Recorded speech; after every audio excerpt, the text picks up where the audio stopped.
We work hard as physicians to take care of the health and well-being of our patients. But when it comes to our money, do we have the same condition of care? Probably not. Let's change that together. Welcome to the Financial Freedom for Physicians podcast, where we'll fight and advocate for your financial literacy. As always, I'm your host, Dr. Christopher Liu. Thanks for being here. Let's jump into the show.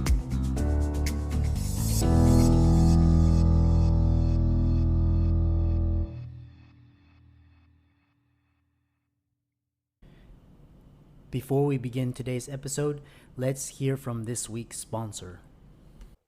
You know, almost nobody gets personal finance training in medical school or dental school. When you get out of training, you're saddled with hundreds of thousands of dollars in debt right out of the gate. So it's no wonder that physician burnout is such a problem. And that problem isn't limited to just the physician. That kind of financial stress affects your family life because it constrains your finances and it prevents you from reaching your financial goals. As a result, your marriage may be strained and stressed as well. Well, that's why I'm so excited to tell you about the Marriage and Money MD Summit coming up on November 15th through 17th. It's a free summit for healthcare professionals who want to build a stronger marriage and create a better path to building wealth. You'll hear from 21 amazing speakers over 3 days, and you'll come away with the tools and resources you need to have the happy family life and the path to financial independence that you deserve. You can sign up today by clicking the link in the podcast description. Even if you don't get a chance to attend the talks live, sign up for free anyway, and you can catch the replays for the rest of the week. Again, click the link in the podcast description to sign up for free. I can't wait to see you there. So welcome everybody to this week's episode for the Financial Freedom for Physicians podcast. And as you know, we tout 4 different types of freedom. First is financial, second is time, third is location, and fourth is emotional. And I bring on physicians who are entrepreneurs, investors, and who are doing things that are cutting edge and bringing awareness to our culture of medicine and trying to change the face of healthcare. So today we have Dr. Johnny Luo, really fascinating individual, which you'll hear about later. He's in the field of healthcare startups. And I'm going to bring up his bio here. So Dr. Johnny Luo is the CEO of Doctors Choice USA, and he is passionate about improving healthcare through helping individuals live healthier lives. Dr. Johnny Luo is the founder of Doctor's Choice, a company with a mission to provide clear and concise education to employers and retirees about Medicare. So you're going to hear all about the challenges with the healthcare system and the solutions that Johnny is bringing to these pain points. He is the author of The Retiree's Guide to Medicare, What Your Insurance Company Does Not Want You to Know, as well as author of over 15 peer-reviewed medical articles on regenerative health. He graduated from Brown University and as well as the Alpert Medical School at Brown University. So without much ado, welcome Dr. Johnny Luo. Welcome. Thank you. Yeah, Dr. Christopher Liu. We could be related. Yeah, I know Asian last name could be changed, and so depending on where you're from. But yeah, and it's great to have you on the show. I know both of ours we both follow the Tony Robbins community, and we're both Tony Robbins fan. And so and I'm really interested in hearing your story because I'd like to find doctors out there who are not doing the traditional patient care activities. I want to find doctors that are really doing innovative things, different things that are changing the face of healthcare. So tell us all about your story, how you got started, and how you founded Doctors Choice USA. Sure. And again, Chris, I go on tangents, so correct me if I end up going on one and it's not helpful to your audience.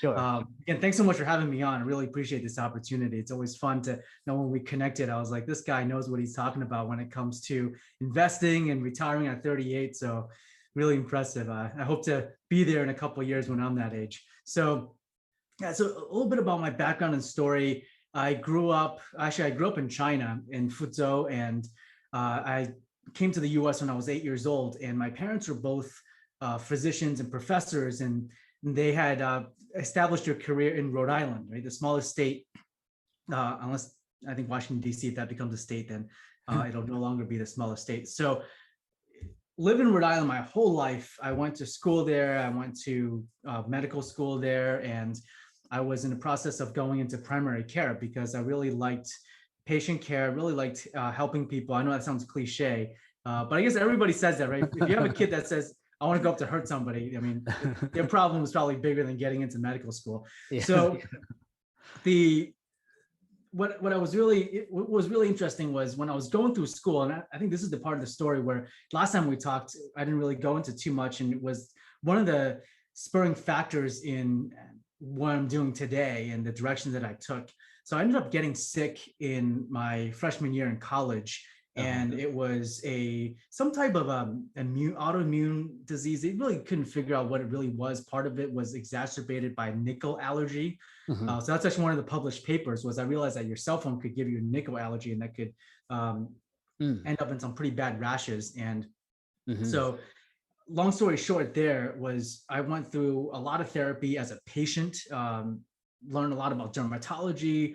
My dermatologist was at my weddings, good friend of mine, and he ended up giving me a lot of steroids and creams that helped me temporarily. But the downside of using a lot of steroids is that you've got weight gain, you've got acne, which is not a fun thing when you're 18 years old and you're trying to go out to parties. And what ended up helping me was Eastern medicine. I took about 2 years of herbal remedies and acupuncture and all these other modalities, and I ended up getting better. So they really couldn't figure out what type of sort of immune response I had, although I might be allergic to 1 or 2 things, but it was beyond that. And that's when I thought, geez, there's a lot of things that we need to understand more in healthcare. And that's why I decided to go through, because I was really interested in business. And that's why I decided to go through medical school. And because I wanted to learn more about the field, learn about patient care. How do you bring through new therapies? And what's the process of going from the bench to the clinic? And what I quickly realized was I was pretty disenfranchised by the system. I worked with great people, no complaints there. And during my clerkships, I started asking a lot of my preceptors, and I said, look, are you happy? And they're like, why are you asking that question? Like, pay attention.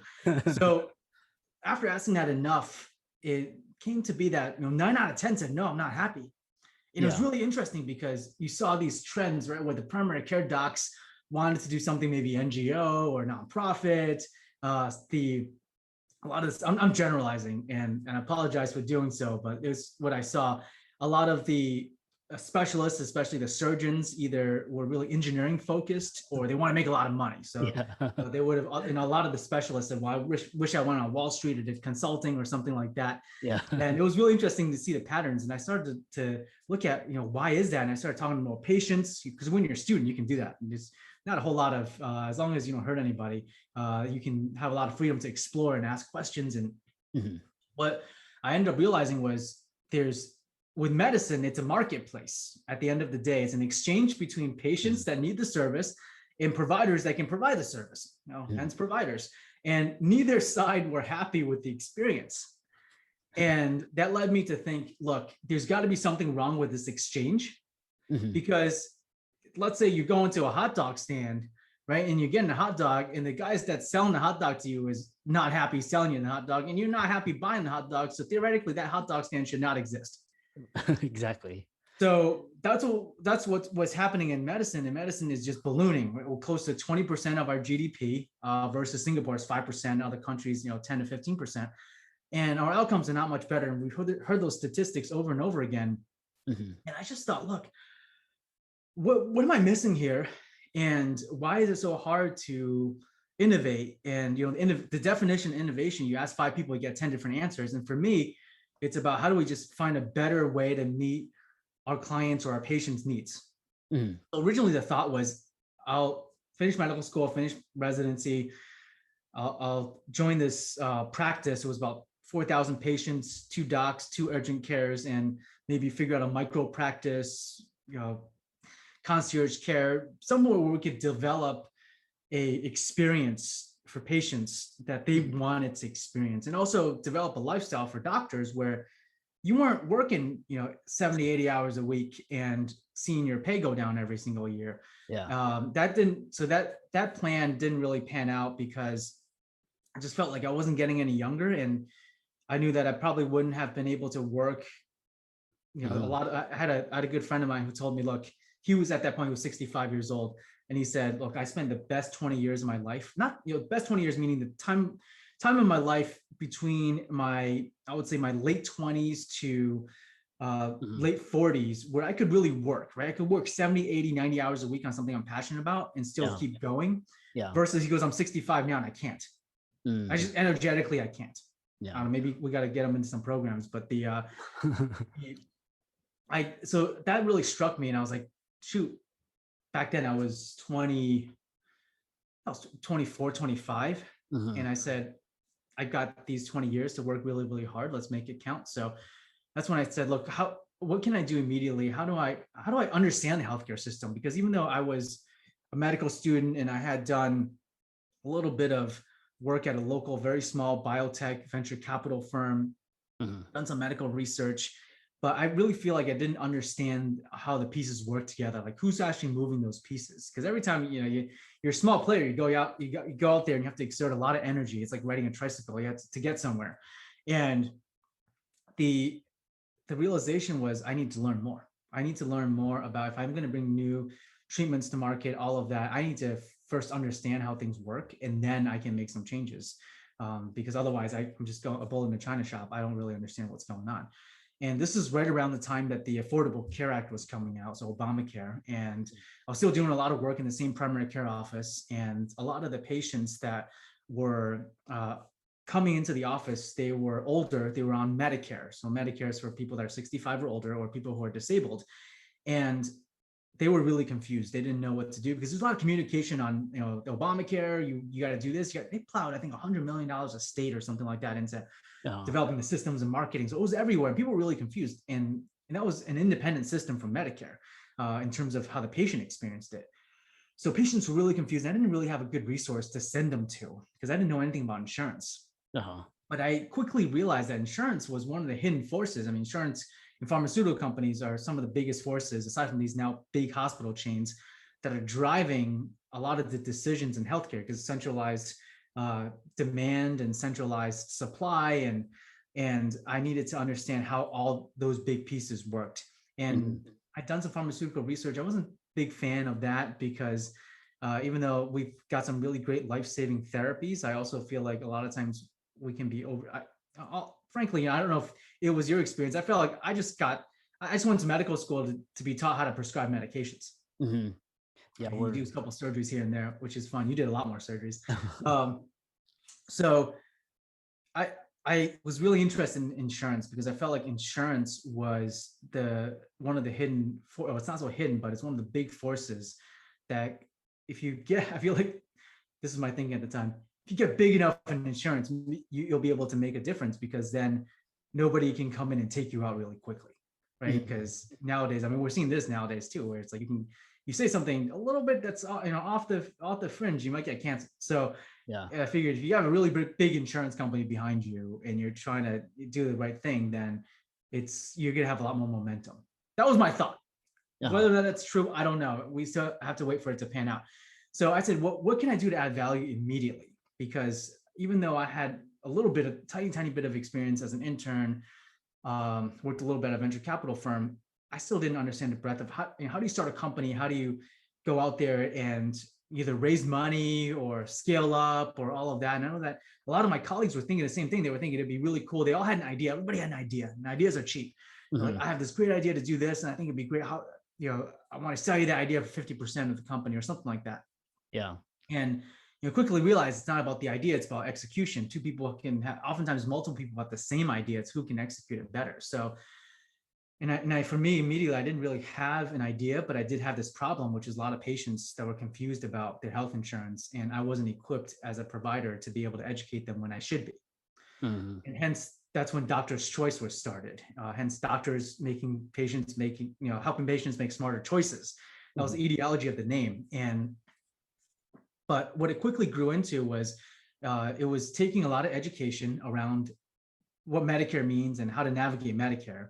It was about 100 hours of research distilled down into about a 40-minute presentation. Initially, it was to teach doctors how to better talk to their patients about health insurance. That was a disaster because people were like, you're gonna get sued for Stark Law. You're gonna have all these, doctors, they're not getting paid for it. There's gonna be all these issues. Who's gonna spend the time to do it? So I said, okay, that's fine. That's not a good path.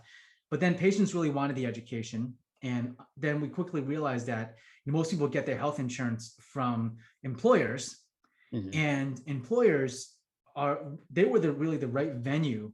Employers and some essence doctors nowadays, because now they've gotten a lot intertwined with the insurance programs and the risk sharing and all of that. But back then it was employers provided health insurance. Employers had an aging workforce. 1 in 4 Americans are going to work past 65. The number one concern in retirement is, am I going to have a catastrophic issue that's going to wipe me out financially from a healthcare perspective? Because we hear all these scary statistics. Somebody saved for their whole lifetime, and then some health issue happens, and then they have to spend hundreds of thousands of dollars on care and so forth. People are really scared about that. Yeah.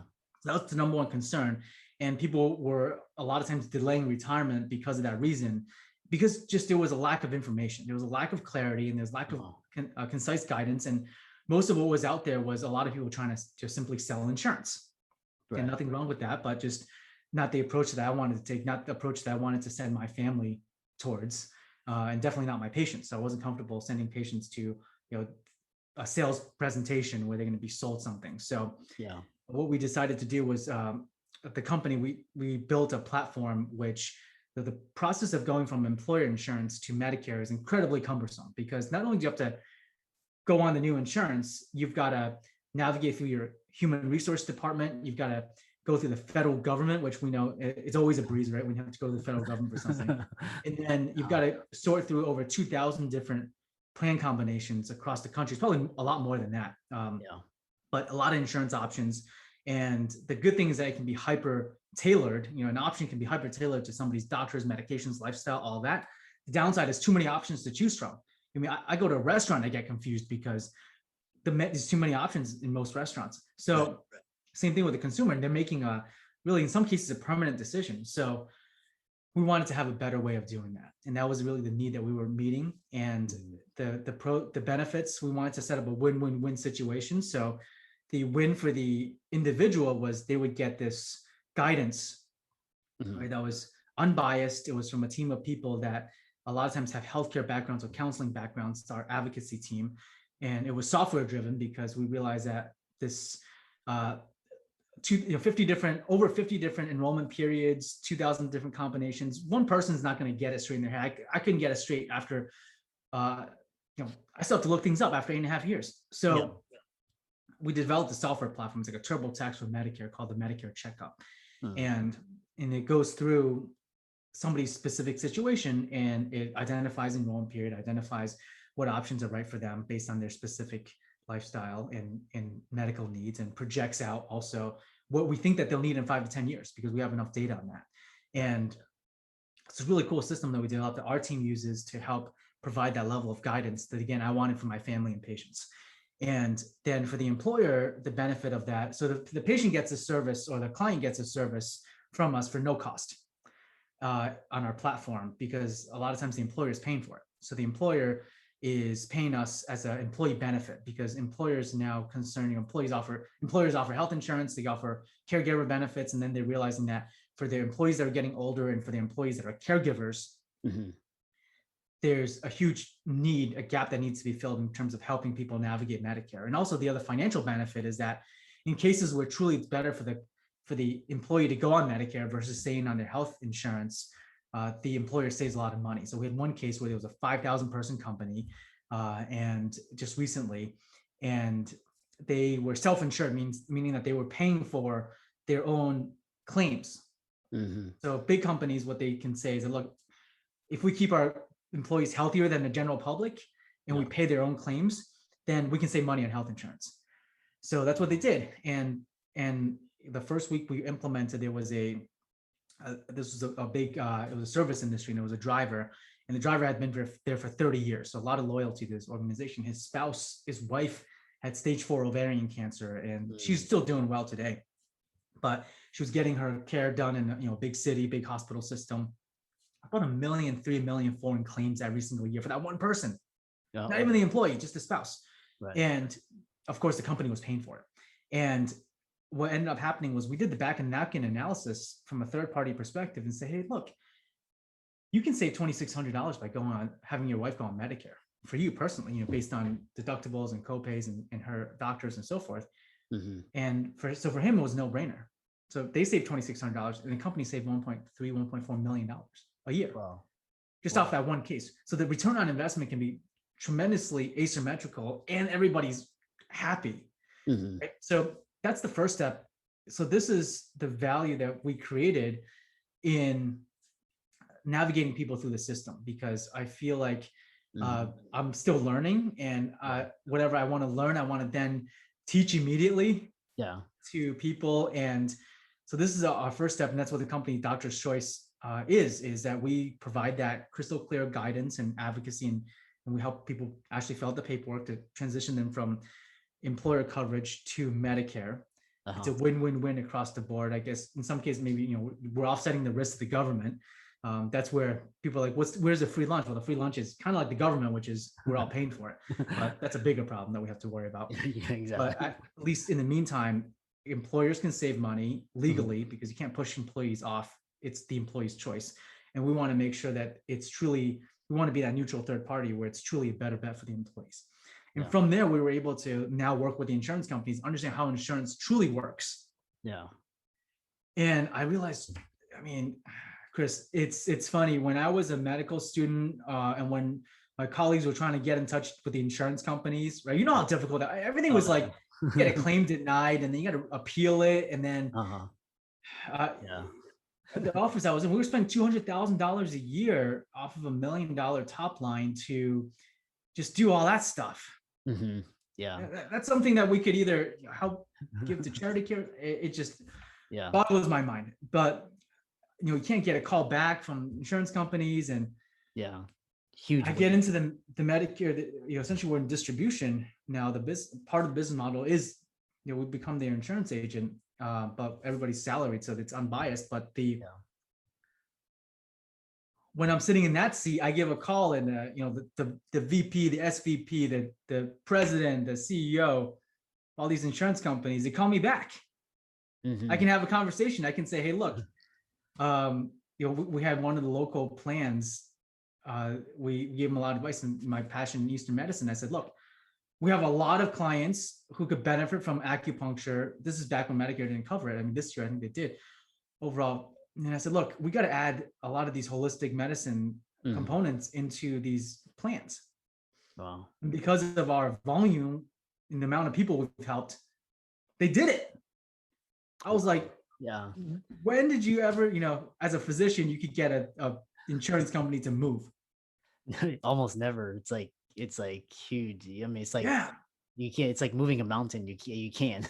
So it's just. I was like, maybe we're onto something. So our purpose with the company is to truly help people live healthier lives. Mm-hmm. Our short-term mission is how do we help 1 million people transition from their employer coverage to Medicare and beyond successfully? Right. And for people that are wanting to start companies and are providers and physicians that are thinking about, I have this great idea, I want to execute on it. There's no right way to do it.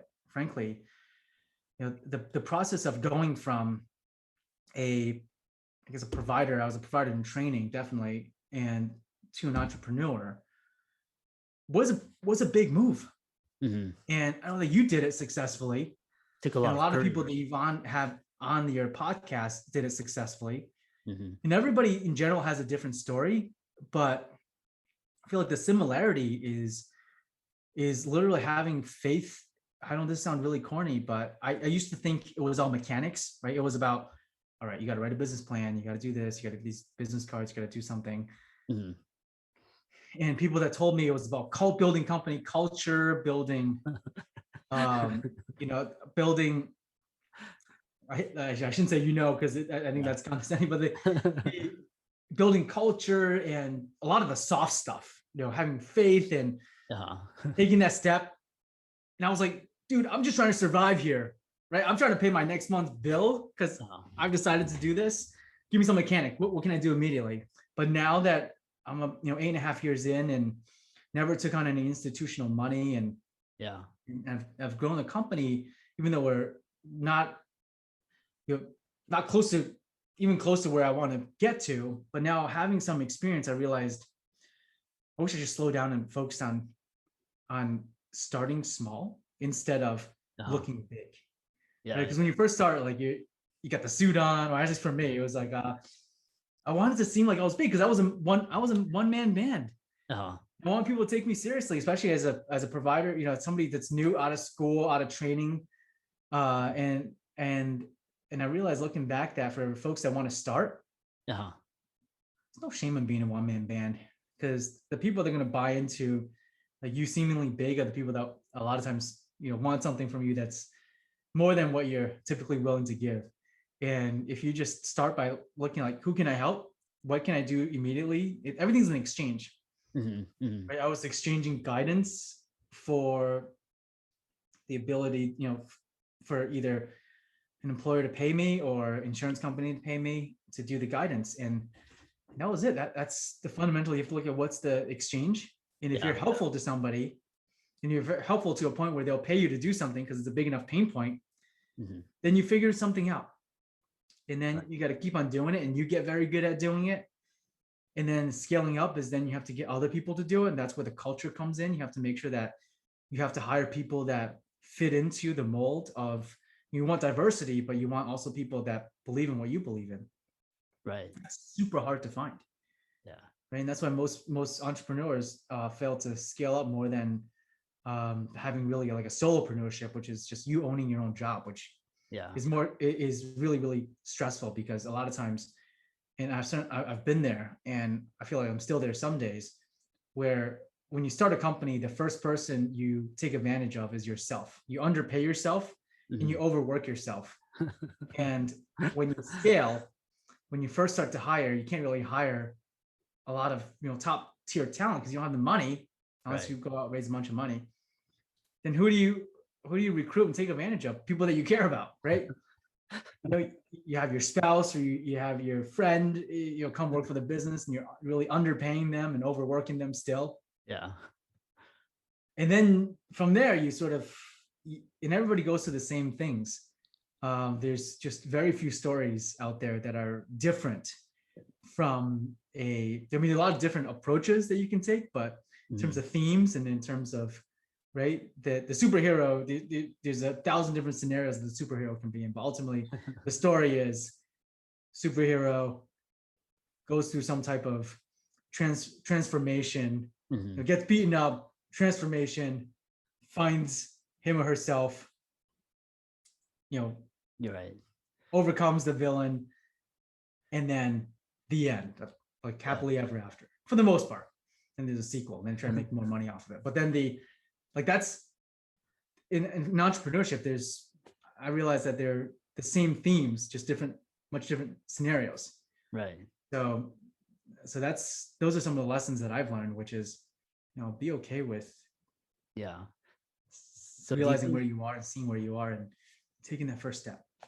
Yeah. So do you think, for example, the culture of medicine inhibits or promotes entrepreneurship? Because our medical system really just pushes us. It's almost like like assembly line. It's it pushes us into residency and then fellowship, and then you attending and you work in hospitals, and during medical school we never heard about investing or finances or starting a company. You mentioned venture capital. None of that. It was just just getting the residency, which doesn't make sense to me, but I just wanted to hear your thoughts. Well, when you're residency, you're broke, right? Yeah, so exactly. You're struggling to get by. I don't know how they can pay you under minimum. Anyways, it's another story. Yeah, I think that'll change in the future. Hope so. Yeah. Especially if inflation really kicks in. Yeah. So I think that it's a huge disservice, because once you get out of residency, you start making, especially specialists, your salary is still relatively high versus the rest of the population. Right. of jobs out there. Mhm. But the problem, I hear this all the time, even real estate guys. It's like, what do you want to do? You want to find a fixer upper, right? You want to buy it Discounted you want to price. buy it at maybe like a 10 cap because Yeah, the place is so run down. Fix it up, force appreciation, and then sell it. sell it to a doctor for like a 5 cap. Yeah, exactly. And now we double your money or triple your money. You have Yeah. to sell it to the doctor. It's great. It's a no stress, passive income. You just put in your money, and what happens? The doctor comes in, they're like, this tenant's leaving. This tenant wasn't a long-term person. These things were properly fixed, and Yeah, you're exactly. screwed financially. And that's not to say doctors aren't shrewd. I know a lot of doctors who are shrewd investors, but they had to learn it themselves. Yeah. I do agree. It took me to go into entrepreneurship. It took me about 3, maybe 5 years to unlearn medical school because I was living in a state of fear, right? Because Yeah. in medical school, even in residency, in some cases, a big chunk of your grade is whether or not somebody likes you. Yeah, exactly. It's like You can take a 75. test, and once you're into clerkship, it's like, did Dr. Jones like you? And if she didn't, then you were screwed. Yeah, it's 80% of your grade is, It's whether somebody likes you, which is, which is I get nuts. that in business, you need to have relationships. That's really, really important. But you're delivering tangible value. Whether or not somebody likes you, So very subjective. excuse me, whether somebody likes you is irrelevant because it's whether or not you can deliver value at scale to somebody. Because Chris, frankly, it's like if you can help me with something, and not saying you're probably one of the nicest guys I've ever met, but it's like if I'm like, Chris is an asshole, I'm still gonna, if you're the only guy that can provide me that service, who am I working with? I'm working with you. Exactly. And you can ask whatever price you want. So that's the thing, is that once you get into sort of the real world, get into business or get into what, it doesn't matter if you're liked, you have to be really smart about what's the exchange. Are you providing something valuable? And if you're a nice person, that means I'm going to continue to work with you if there's another option. But you got to first deliver the value, and then you're kind. Oftentimes, it's, yes, if you're not a nice person, if you're not well liked, then you end up, people are going to find the next best thing as quickly as they can. Yeah. So yeah, going back to your original comment about does medicine, the medical training, allow you to think entrepreneurially? I don't think so. I don't think it does. And I know that there's some institutions that are trying to instill, like when I was at Brown, they allowed me to do essentially like an independent study, which was my opportunity to really investigate how to start a business. But I was paying tuition to do that, right? I was like paying tuition to kind of explore on my own. And then it's like, what's the real ROI? I was really self-directed. So, but it's about the people, right? I won't say that from a blanket perspective, the system doesn't allow you to be entrepreneurial, because you can find the people that are going to be really supportive that say like, hey, Johnny, you can do it. Right? You're still young. Go on and do it. We'll do what we can to help you. Yeah. But the system as a whole, I don't think we're there. Individuals, absolutely. And so I had a few individuals that were, they said, one of them, he unfortunately passed away a few years ago. He started one of the largest physician groups, where we were in Rhode Island. And he said, look, you can do it. Just that looking back, I probably should have said, look, I don't need the approval. Being Asian, being all that, the whole thing, yeah. Sticks with Yeah, you. went through that. Yeah. But then he was like, almost like I was looking for permission. That's what the medical system also forces you to become, is you need to ask for permission, because I get it. Right? If you're in surgery, you don't follow the rules, you're entrepreneurial in surgery, you can kill somebody. Yeah, the patient dies. Yeah, but to drive forward innovation and to build something that's beyond yourself, instead of being an operator in the, I guess no pun intended, but being an operator in the medical system. Yeah. I don't think we do a very good job. We need to do a better job, but it's scary because, incentive-wise, the institutions don't want you to be entrepreneurial. They want the few guys to do something really big to help them and like, put a couple $1,000,000 back in the pot, a couple $100 million back in the pot. But if everybody does it, you'd have no, you have no providers. Yeah, exactly. Long, hard hours. Yeah. So So there's sort of the incentives there as well. So at the end of the day, for me, it's not being a victim. mhm, And it's why it's so hard nowadays too. When you turn on anything, you read anything, unless you're focused on positivity, right? And you're focused on people who are successful. And same thing with, if you're looking at healthcare, I think healthcare is broken. Yes, it's important to study the mechanisms of everything, but why do we almost exclusively study sick people to get healthy? I don't want to study somebody that makes poor financial decisions to see how I can be financially successful, right? I want to study people who are wealthy that have done it and say, what did you do? What did all, 100,000 of you, is more, have done that made you successful? And every single one of them, it's like, okay, read these books, and like the top 5 books are like the same. You got to do Think and Grow Rich. You got to do, what's called the Rich Man Babylon. You got to do Rich Dad Poor Dad. You got to do a lot of the same books. It's usually the same set of books. exactly. And so it's like, okay, well, if it worked for all these people in all these different scenarios, who do I take advice from? The guy who's saying, hey, Johnny, I'm struggling to pay rent, but you shouldn't do that because that's dumb and you never make it. Who do you think you are? Or the guy that says, look, I built a 10-figure business and I'm able to sponsor all these hospitals and help these millions that I'm able to travel in my community and around the world and help millions and millions of people. I'd rather be that guy. Yeah. And follow, get advice from that guy. Exactly. So it's about fine. Yes, the system is messed up. The system is crazy and it doesn't inspire entrepreneurship, but that doesn't mean that it's an excuse.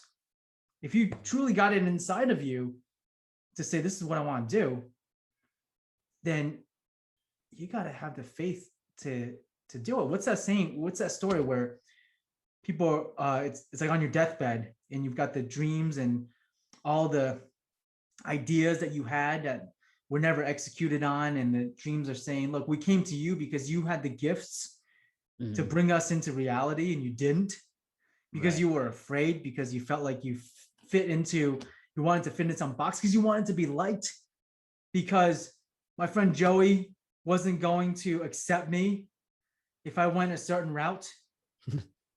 Right. And you got to live with that regret, even for that millisecond before you transition to the next thing.